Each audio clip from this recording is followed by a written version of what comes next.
How about a few laughs? You have been subjected to enough pain. I can show you a good time. But you deserve someone to show you mercy. I loved your character in the show. Her storyline, let's just say, was a lot. Was definitely one of the campiest aspects, I thought. How did you make it sort of a meal of your character without like pushing it over the line? Well, that was a discussion that we all had. Sarah and Judy and Cynthia, and we all had this discussion. Like, we have to behave ourselves, or it's going to be the inmates are running the asylum here. We're going to have to really keep a grip on ourselves, because it was all in the script, you know, the asylum, the Technicolor shooting of the noir subject, demonstrating the madness, the clothes, the cars, everything is already there. And so we had to behave and temper ourselves to a certain degree, because if we all kind of went off the reservation, it was just going to be nuts. So we all had to kind of talk about it. And then we all sort of agreed that we would calm down, which kind of meant, because we're all who we are, that we'd calm down and then we wouldn't. Do you know what I mean? So we weren't going to be up here, but we weren't going to be totally calm, because of course it was just too irresistible not to be a little bit, you know.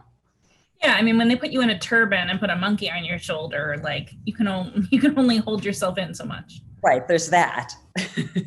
And when I had a turban and a hat and jewelry and a monkey and dead animals and a cigarette holder, you know, it's like I could have been like, there used to be that lady on whatever, Hee Haw, who had all the tags hanging off her hat. I kind of felt like that. I heard that monkeys aren't always great co-stars. How was Petunia? You know what? Great. Because when we worked on Better Things, we had a monkey for one day, and that monkey was really difficult. This was another monkey named Crystal, who was like, woo, all over the place, and we weren't allowed to have eye contact, and it was all kinds of stuff. So when Ryan said we were going to do a monkey, I was like, not that monkey. We're going to have a monkey that can actually do it, because it's an everyday, all the time thing.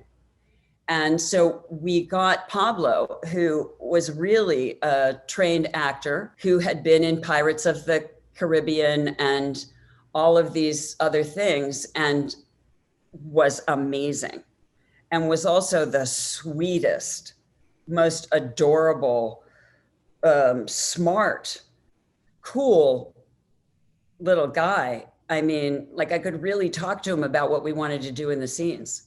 And I could really get him to participate with me.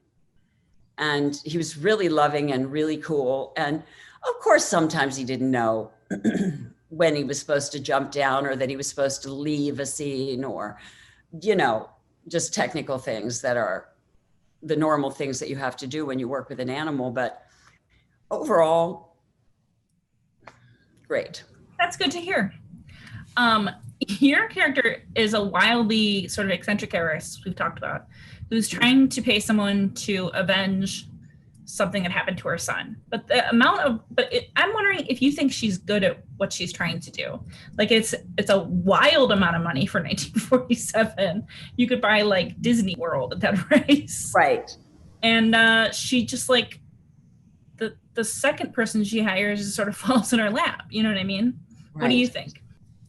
I think that she's really insane, and that by then she's so crazy, and that what has happened is so extreme. And it's happened because, you know, her son has such perversities, and she's hired someone to help her address this child and what is going on. And then the son lures this person into this worse situation, and then the most appalling thing occurs. And I think that she's already losing ground before this even happens. I had to figure out her story before there to find her starting place there. And I felt like she was unstable prior to that. And so, but the money, like money does, was boosting boosting, holding her up, allowing people to keep saying yes to her. And so I just thought that she could keep finding people to say yes to her weird ideas. And this is the problem of power, okay? Is that if you've got it, or if you've got the money for it, people will say yes to you, even if you have a bad idea. And so, yes, I think her ideas are not great, but I don't think she has great ideas to begin with, or she wouldn't have been in that situation. I think that she was probably uneducated. Probably, I wrote a story for her that she had been a showgirl, married a guy who was kind of a gangster. He died or got knocked off. They couldn't really explain. Maybe it was her, maybe it wasn't. She had money then, tons of it, probably married someone else that had tons of money too, who thought that she was more on the same peer level, and she was putting on the dog. And, so then she had money, and so she started applying more of that to herself. And this artifice continued to grow, so that as these things happened, she didn't have an authentic reality to land on. Yeah. Do you see what I mean? Yes. And so all of her aspirations and all of the things she reaches for are coming from this place of a lack of authenticity, a lack of education, a lack of understanding, a lack of guidance, and also a lack of women having any real power. So people don't really care. They just want her money and they want to tell her yes.